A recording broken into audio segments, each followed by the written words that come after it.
I've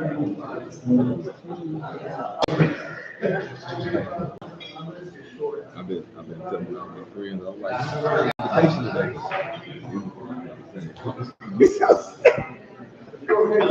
My friends are crazy because What? Who told you? I need to know how to get my name started in pre-K. I want to hook up. Because my daughter did not register her in time. Okay. Yeah, okay. Well, I just said it then. Okay, okay, okay. So, John, we're live. You're set up. Here's your PowerPoint right here. And I'm telling you this because I got to walk next door and get on Zoom with the corporate manager. Like they asked me for an interview to give me a grant. And it's today it's started. So who's working? All three of us are this same platform, okay? I'll introduce them. Tim's going to start, Megan will take over about midway, and I'm going to wrap up. Okay, so pick and change So what I may do is, PR will do that. I may be back in here, but I gotta get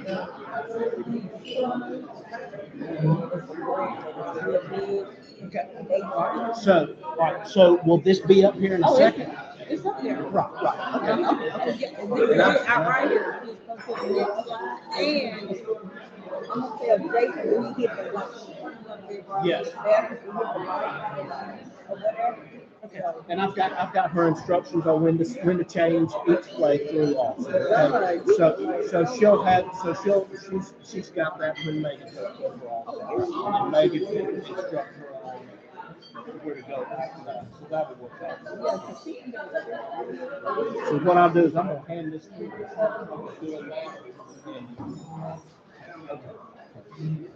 But I'm just going next door so I can. I think we're smart enough to do this. It's just this right here. And you may have to tell them, but you have to. Yeah. Say. just want to show how to do it.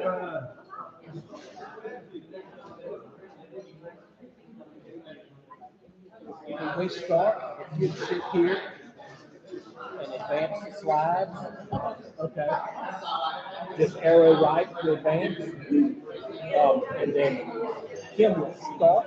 I mean, that will be up there. When she starts, go to slide 2 when she starts. Then after that, to slide 3, and I've got the instructions until Megan takes over.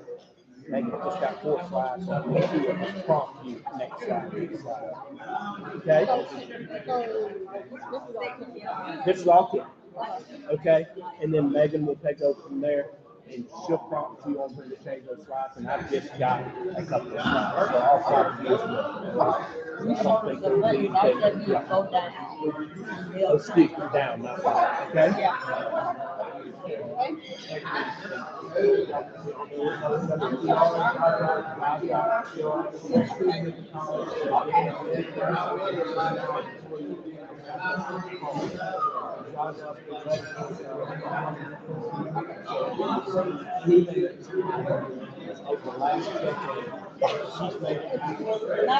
She's the one that spoke with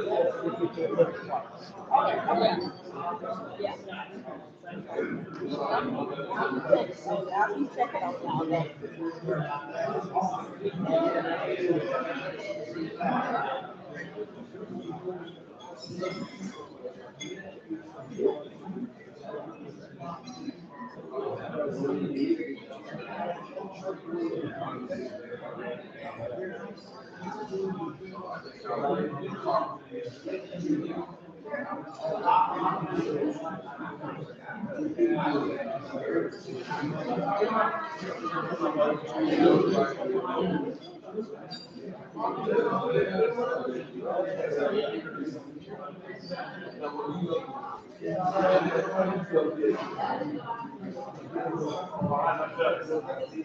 Yeah,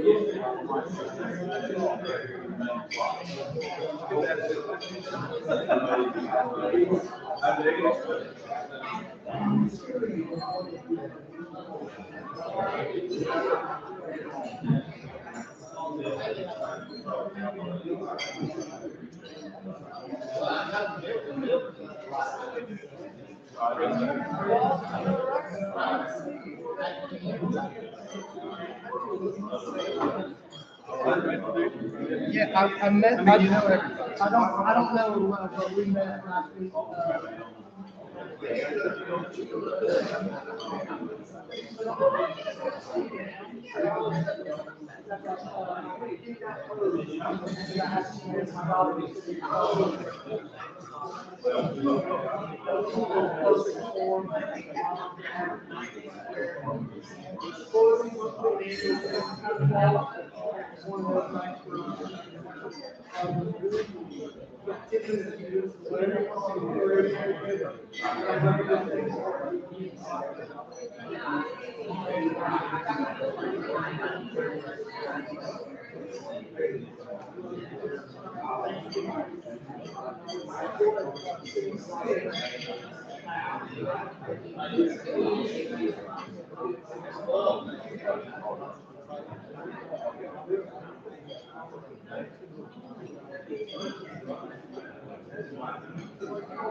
You good for that?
Welcome to the Rotary Club of LaGrange. Please join me in the pledge of allegiance, followed by the invocation today by Dante.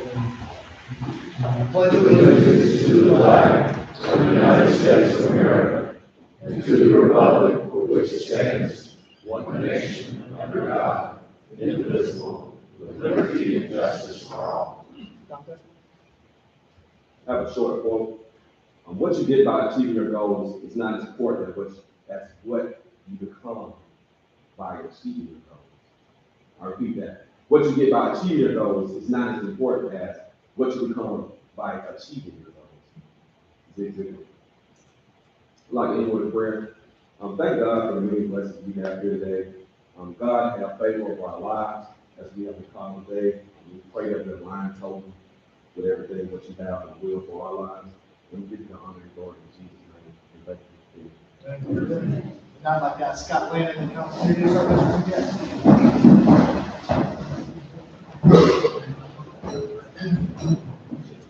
Good Wednesday afternoon, everybody. We have a couple of guests today. Leon Cox is here as a guest of George Bailey. Leon, please stand up.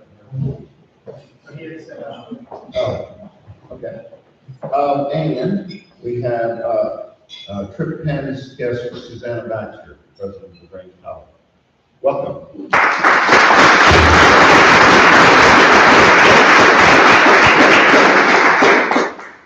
Thanks, Scott. Let's see. Birthdays and anniversaries? Present, okay. Be glad to, sure. I have with me today 4 guests, 2 of which will be our presenters today along with me. Megan Smith, ADA of the County Judicial District, Tim Adams, Director of the Children's Advocacy Center of Truth County, Adrena Lewis, and Kiara Williams, who also both work with the Children's Advocacy Center.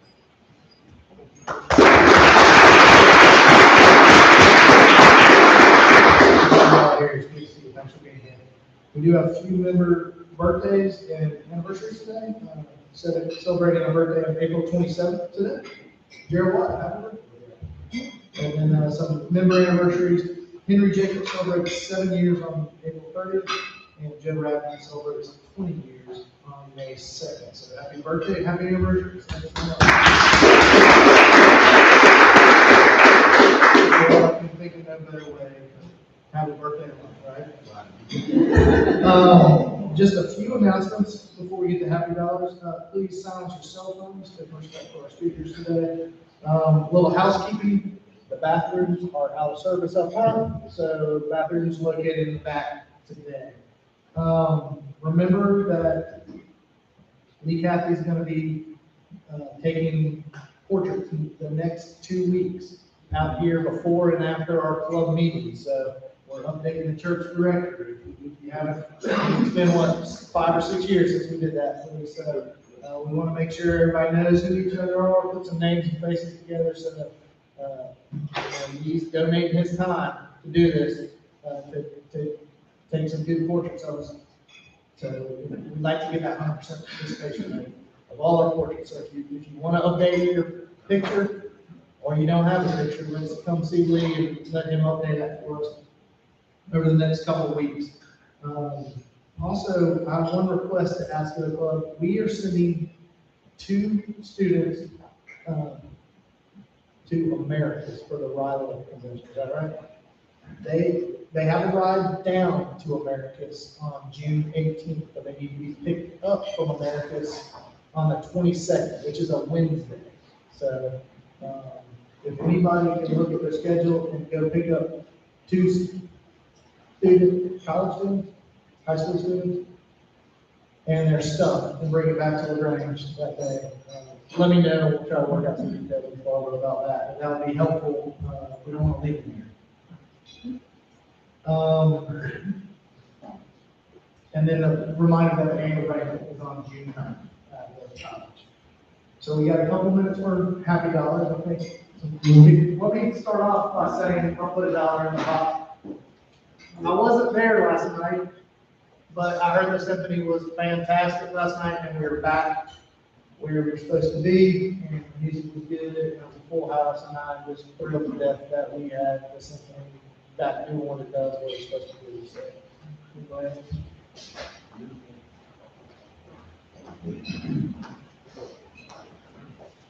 On your tables, there's flyers for our latest fundraiser in support of the library's capital campaign. We're still short on getting enough funds to make that happen. You all love art for art's sake, right? Well, you should try some art for book's sake. We have over 60 pieces of art from 20 different artists. It's going to be at Bellevue at 7, and we hope to see you all there this day.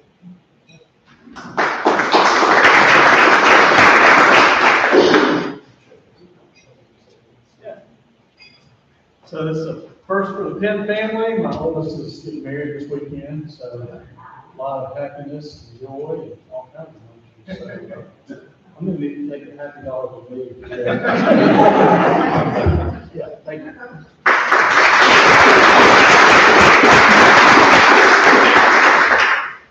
Hi, I'm calling with the Red Cross, and next Saturday on May 7th, we are going to be doing Sound the Alarm in Hogansville. It's really exciting. This will be our first Sound the Alarm since COVID. So I just want to invite you out to help install smoke detectors, educate families on how to make that fire escape plan.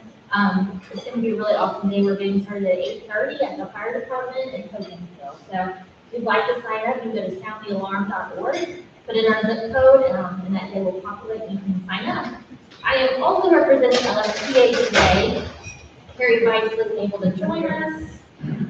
So I have posters for The Nerd, which is happening this weekend. She says, looking for a way to kick back and relax, join the cast of The Nerd. Black Box Theater this Thursday through Sunday. Bring friends, food, beverages, and you will laugh from start to finish.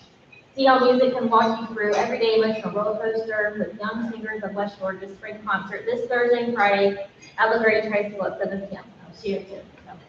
So Sound the Alarm May 7th, and then The Nerd and West Georgia Singers this weekend.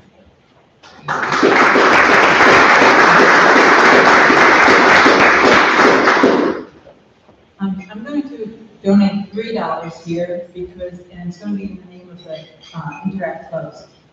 Both the West Georgia Community Interact Club and the High School Interact Club, for people at home, they both have the Zone 34 Interact citation. And this Saturday, it's the International Youth Service Day. And kids from our West Georgia Community Interact Club and also True High School Interact Club, they will be at the post office at 1:30 after all the cars are on, picking up garbage for everybody. So, thank you.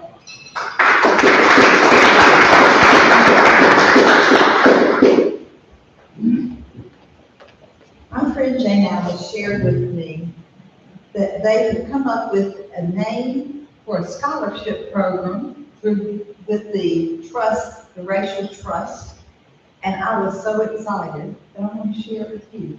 I was afraid I saw you up there confusing. But to know that it's going to be Annie Green and Oliver Green Scholarship Program.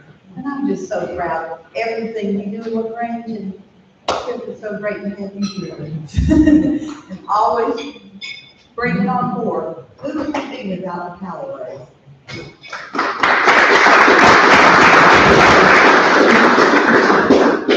Moving on, thanks everybody for that. Now I'd like to ask Martin to come up and introduce our program.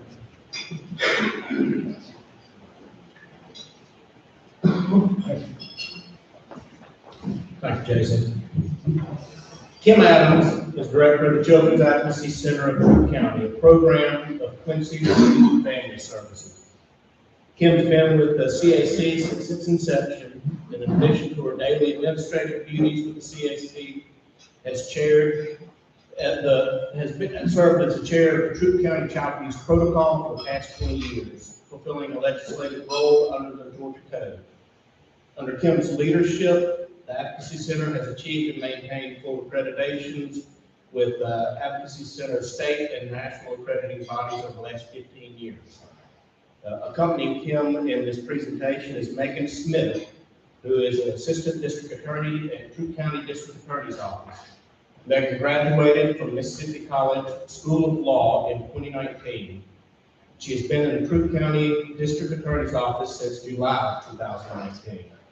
Megan prosecutes all types of felony cases, along with being Troup County Mental Health Court prosecutor, and represents the district attorney's office monthly for the child abuse protocol meetings.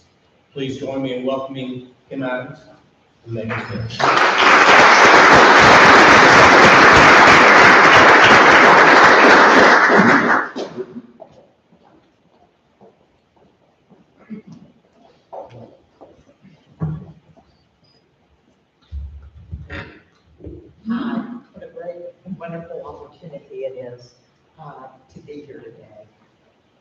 The month of April has long been designated as National Child Abuse Prevention Month.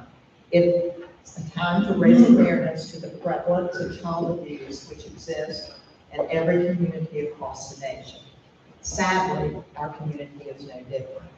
Today's presentation gives us an opportunity to showcase the services provided through the Children's Advocacy Center of Troup County, which you're going to hear me refer to throughout this presentation as the CAC,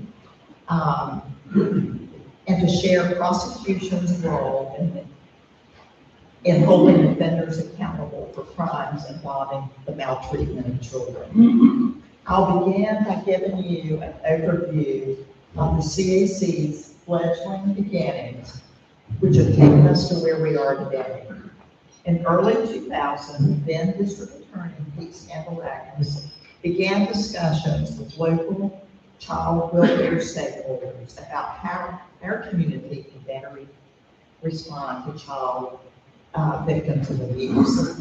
The CAC model was at that time a new and innovative approach sweeping the nation for how law enforcement agencies could better respond to allegations of abuse.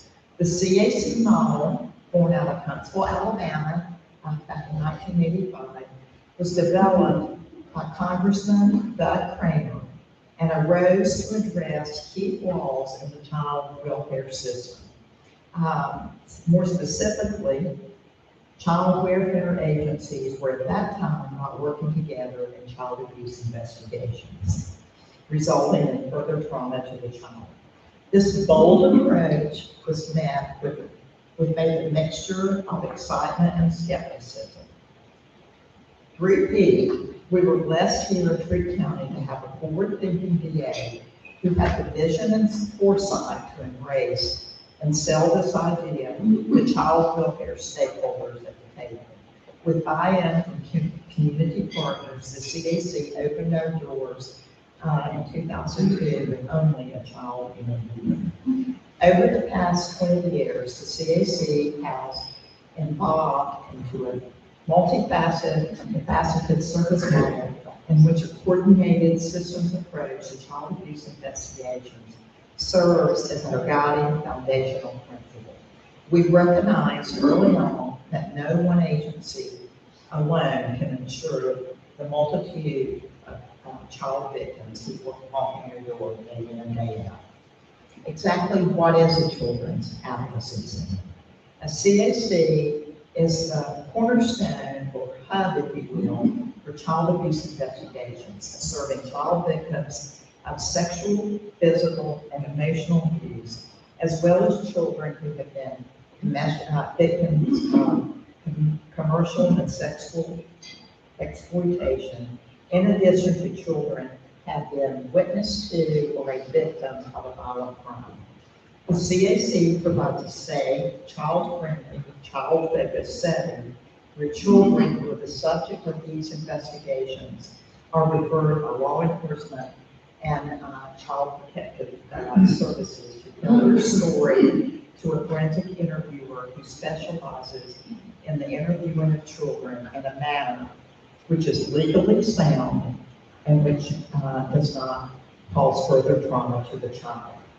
I use the term law enforcement broadly because children are not only referred to us as local arms of law enforcement. They are also referred through the GBI, FBI, and Homeland Security as well. The overarching goal of every CAC is to avoid multiple interviewing of child victims to the greatest extent possible, with the ideal scenario being that children will only have to tell his or her story one time during the investigative part of the investigation.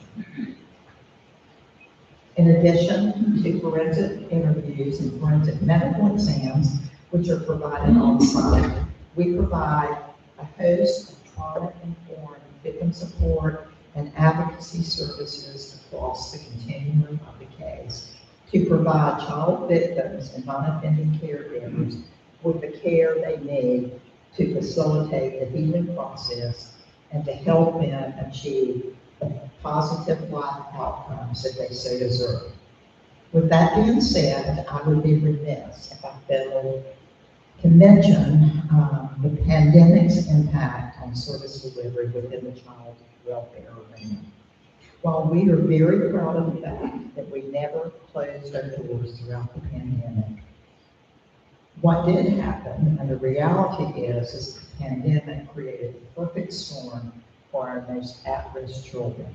Without a doubt, we've seen a marked increase in the complexity of child abuse cases throughout the course of the pandemic.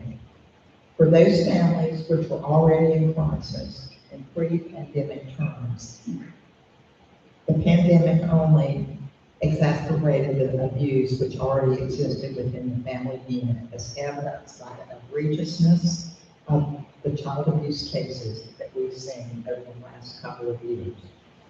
At the earliest onset of the pandemic, we were faced with the swift development and implementation of new policies, protocols, and strategies to guide us as we figured out our new norm. With that being said, we launched our telemental health hybrid component to provide a virtual platform for delivering non-traditional trauma-informed therapy for child victims who were socially isolated and to provide the care they needed throughout the recovery during an unprecedented time. The hybrid model component is here to stay, and it's particularly effective in this community where transportation often presents as a barrier. While direct service delivery is paramount to the work that we do, it's also important to highlight the administrative role that we play in the handling of child abuse cases. Under the Georgia Code, every county across Georgia is charged with the implementation of the working child abuse protocol for the handling of child abuse investigations. We are charged by the DA's office with carrying out the administrative functions associated with fulfilling the statutory mandate of having an interagency agreement in place to ensure that a multidisciplinary team approach to child abuse takes place across the continuum of the case. With that being said, the child abuse protocol is considered the holy grail document which provides the framework for strategies and best practices for how the multidisciplinary team responds to allegations of abuse. The protocol is updated each year during the month of April and is signed off on by judicial officials and agency heads. I cannot overstate the importance of updating the protocol on an annual basis, which affords us the opportunity to address systemic issues that we've identified and to incorporate new evidence-based practices which are constantly emerging in the child welfare industry. Over the last few years, we strive to stay ahead of the curve in addressing the sophistication of the host of social media platforms which have emerged as a way for child predators to reach children. We've seen so many cases where child predators reach children under the pretense of imposing as children themselves, and to that extent, it's become increasingly necessary to incorporate new evidence-based practices as they emerge. The protocol is, in so many ways, representative of this community's steadfast and unwavering support of the upstream practices and strategies that we have in place to ensure the well-being of our children. As we segue into the next part of the presentation, our Assistant District Attorney, Megan Smith with the Coweta Judicial Circuit, who also specializes in the prosecution of crimes against children. Please bear in mind that we would not be where we are today without the leadership of current District Attorney Herb Cranford, who promotes evidence-based policies and practices which work toward the best possible outcomes for children prosecuted in these complex cases. Thank you.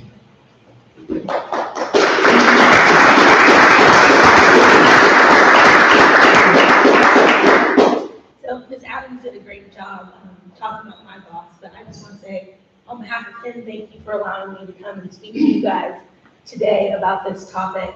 Child abuse is rampant in the United States, unfortunately. And it's just because our children are so sweet and vulnerable, and unfortunately, people take advantage of that every single day. If you go to the next slide, we always like to kind of share what we're looking at as far as cases. Cases in the entire circuit, so that includes Coweta, Carroll, Her, Truth, and Meriwether. Those are kind of the open cases that we received during that COVID-19 time. And I want to kind of turn everyone's attention to that felony sex number. That felony sex number, unfortunately, it does include things like rape of adult women and things like that, but over 2/3 of those cases involve children. And so, unfortunately, that is what we are dealing with in our community. It's very real, it's very serious, but it's because of the work that people like John and Kim do every day that we're able to prosecute those cases successfully. So what do we do as far as the district attorney's office? If you go to the next slide, yeah, thank you. The abuse begins, right? So there's some type of abuse that happens, whether it's sexual, physical, or whatever it is, and then there's an investigation. And that's what Kim and John and the CAC, they're part of that, where the child goes and discloses and tells them, hey, this is what happened to me, this is what I experienced. Law enforcement will go out, they can get DNA, they'll get DNA at that time, they'll put together a case file, and then that's when they'll turn the case over to us after an arrest. Once the arrest is made, that's when we take over. And once we take over, we look at the case, we evaluate the case, we always speak to the victims in every case, and then we go and indict the case. The way that we indict a case is we present it to the grand jury. That consists of members of the community like yourselves, about 16 to 22 people, and they'll hear the evidence just from the officer's mouth, and then they'll decide whether or not they feel like there was enough probable cause to move forward and return an indictment. After that, we work towards 2 resolutions, and that's either a plea or a trial. And I was asked specifically to talk about pleas versus trial because so many times people hear the word plea agreement and they think, oh, he's getting away with this, or he's getting a slap on the wrist. And that's not always necessarily the case. When we look at trying a case versus pleading a case, we weigh a lot of different things. As far as the plea agreement goes, the biggest thing that a plea agreement results in is a conviction, but it also keeps the child from having to re-testify. It keeps that child from having to get on the stand and from 12 to 14 people they don't know and have to relive the worst experience of their life, and then have a defense attorney get up and try to question them about whether or not the memory is correct or whether or not they're telling the truth. It also is a guaranteed result. So on those sex cases I was talking about, that guarantees that person is going to be on the sex offender registry, which is huge. That is huge. That keeps them away from schools, it keeps them away from churches, it keeps them away from children. And so that's why a lot of the times we lean towards those plea agreements. It also moves the system a lot faster. Those cases, we only have so many trial weeks, there's only 52 weeks in the year, and we can't always try all of those cases. And so it moves the system whenever an offender is willing to take responsibility for their actions. And that's huge too. There's nothing better for a child who has experienced something so horrible for an offender to say, yeah, I did this, and I'm going to take accountability. It really validates children. Now, on the child side, it's a constitutional right? It's a constitutional right to the right to a trial, and that's a good thing. It protects the rights of not only the offenders, but the state. And so when we're looking at trying cases, we want to try cases that are strong cases, that are good cases, and cases that need to be tried, that will result in public accountability. And I love the idea of public accountability because so many times we only ever hear about the arrest, right? You see it on the LaGrange Daily News and it says so-and-so was arrested. But a lot of the times you don't know whatever happened to that. So trial is a public announcement of the type of conduct we aren't going to tolerate here in our community. But that doesn't always happen with the plea agreement, right? And then lastly, it inspires changes in the law. One of the examples that Ms. Adams just talked about was law enforcement being able to utilize Instagram, social media accounts, and things like that to get offenders off the street. That actually came from a case. We are allowed to have, I don't know if you guys ever watched the show, How to Catch a Predator. It was on a long time ago, but basically law enforcement poses as a child on the internet, and they communicate with people who are trying to become intimate with children. The way that became legal, this officer tried it, that case went to trial, and that trial went up on appeal, and the Court of Appeals and the Supreme Court said, yes, that is okay for an officer to pose a child and to get an offender off the street. And so that's one of the things that trials do. It is inspire changes in the law that help us continue to do our job successfully. Two examples that we just recently had. One was a trial where a defendant touched inappropriately his niece. That went to trial, and one of the jurors felt like the defendant wasn't guilty. It was an 11-1. And so when one person feels like somebody's not guilty, that person gets to walk. So we were sent to retry that case. Well, what ended up happening is the morning of that retrial, the defendant said, hey, I want to plead guilty. That person is now serving a life to serve 15 years in the state prison system. And that is a big deal. That child did not have to relive that testimony. We didn't have to go back through a trial to risk potentially losing again. And that's a big deal. And that's why, plea agreements and trials, it's kind of how they work. On the flip side, I just went to trial on a case where Ms. Adams testified. And that was somebody who was never going to plead guilty. We went to trial on that case. We successfully convicted that offender of child molestation. And now he's serving 20 years, he served 12 years, and will be a sex offender for the rest of his life as well. So, that's just kind of a brief overview of trials and plea agreements. That's all I had to say. I just want to say that the way that abuse always gets to us is by people like yourselves and your kids and grandkids, teachers, random citizens. And so it's so important to be on the lookout. If something doesn't seem right, it's always better to call 911 than to sit at home and think, I wish I would have, or maybe I should have. And so I always just encourage people that if you see something, say something, report it. And once it gets reported, the people who need to do their job will do it. And I appreciate you guys letting me speak to me.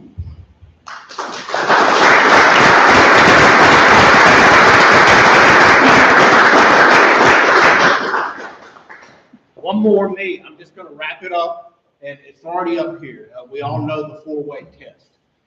What I want to do now is to charge fellow Rotarians with helping with the reporting that Megan was just talking about. We have a system that works well to provide healing services to child victims. We have a system that works well to prosecute those who offend children. If nobody reports, that system doesn't have a chance to work.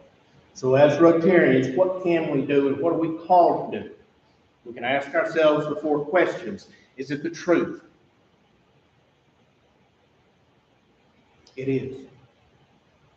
1 in 10 children are sexually abused before the age of 15.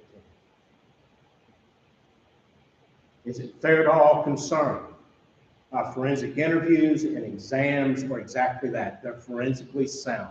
They're legally sound. The presumption of innocence remains.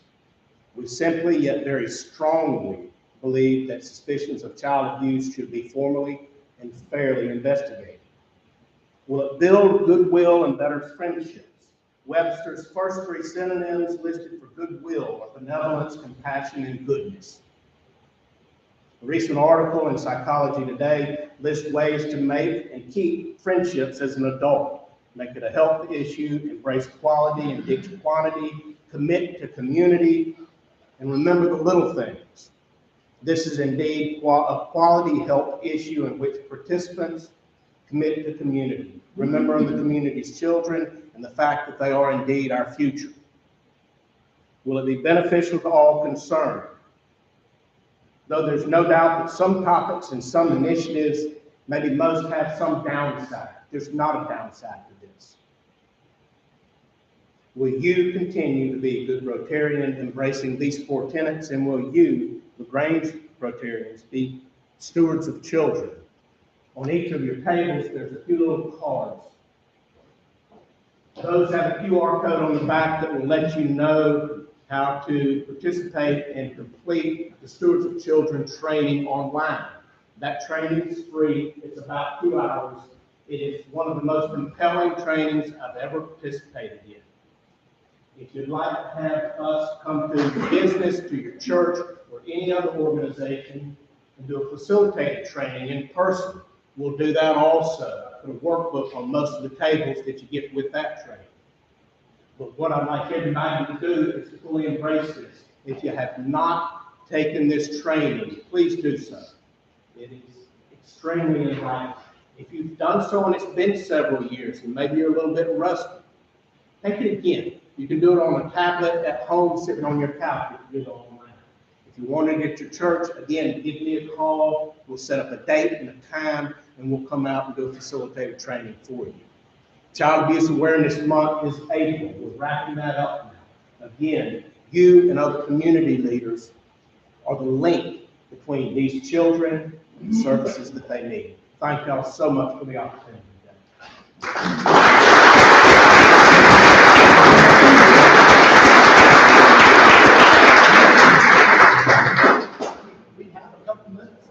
Yes, questions, come out, anything, surely some stone. And then another thing that I think would be helpful for people to also understand, once as a part of the prosecution, both the district attorney's office and our office are able to provide additional counseling beyond the forensic interviews or what was the focus of today's presentation, and that's very important to get us to that point. But if there's a child victim of a crime or a child victim of domestic violence, we are able to get services paid for them to get additional counseling provided by providers of their choice. And that is paid for out of the fines and fees that come out of the convictions on these cases. So as we think about whether or not you want to report something or what you want, what action you can take, it's important to understand that it's not throwing this child under the bus. I know Megan is a young prosecutor, done a great job with child molestation cases in the VA's office, but her sensitivity to children and the office as a whole is, very much toward protecting that child through prosecution and afterwards with getting the help that they need to get over it. So there's the conviction side of it, the punishment of the offender, but also know that the judicial system is working to restore these victims as much as you can after these horrific events. So hopefully that will encourage people to be more proactive in reporting things that you see. Sometimes it's just the behavior of the child appears a little off to you, or other little things that you see, and don't be hesitant to report it, because when it gets reported, they do go in to see John and Kim and other counselors there to not, put them in a police concrete wall room and shine a bright light on them and ask them questions. It's done, the investigation is done very tenderly and protective of those children's rights. And we're very blessed to have them in the community that know also that, it's from the beginning of the reporting to the end, the judicial system is doing all it can to protect those child victims. Stop. Where do y'all get your funding from? The Advocacy Center has a broad funding stream. Some of it's through Criminal Justice Coordinating Council, United Way funds us on an annual basis. We have some from a number of different sources, so that does help in fiscal stability. But there's no charge to any of the children or families that we serve. She was just speaking of the counseling component. They can now afford counseling. We provide counseling with qualified therapists that use trauma-focused cognitive behavioral therapy for any of the children. And that's regardless of the but our major federal funding stream is that which is pocket funds from We also receive some reimbursement for the for the Georgia Farm Business compensation program, which some of that money is also delegated to the VA's office to fund victims assistance programs. And that's money that are collected through fines and stuff. I can't, one thing I understand is, when I spoke about collection beginnings, in those early years, we solely operated with the as we grew bigger and bigger, of course, we had to seek more competitive funding. But it's important to know that that United Way, our local United Way chapter, still supports us through their funding, and that local funding helps us to leverage this state and federal dollars. We also get some state dollars. We're appropriated in the governor's budget. We receive that money, it flows through our state appropriation dollars. So we have a very distributed funding structure. Got questions, students afterwards. Thanks, Mike.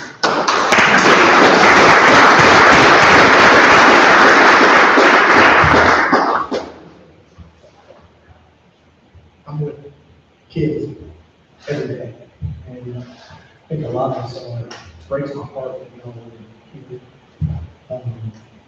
But I think it also sharpened my senses a little bit for them to maybe be a little more aware. And I hope we all will kind of go with our spidey sense and see if anything feels off in the fall. I wish y'all were unemployed, and I'm glad you're here. I've seen both of y'all in action, and y'all are bulldogs. I appreciate what y'all do for our community. And on y'all speaking today, we're going to give a donation for the National Polio Fund. This is our mission for polio. Thank you for being here, and everything that you do is very appreciated. Next week, Katie McGinty will be here to let us know what's going on over at Sweet Wing. So be here for that. Maybe she brings a rock star, I don't know. But we'll see. Hopefully it'll be a little lighter than today, but we're adjourned. Thank you very much for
How are you?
That's good.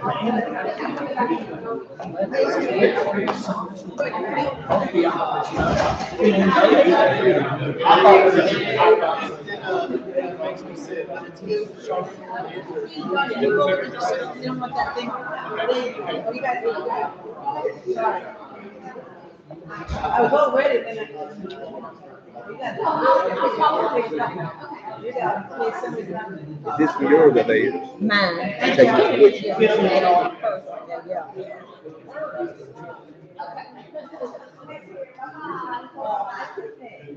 Joshua, okay.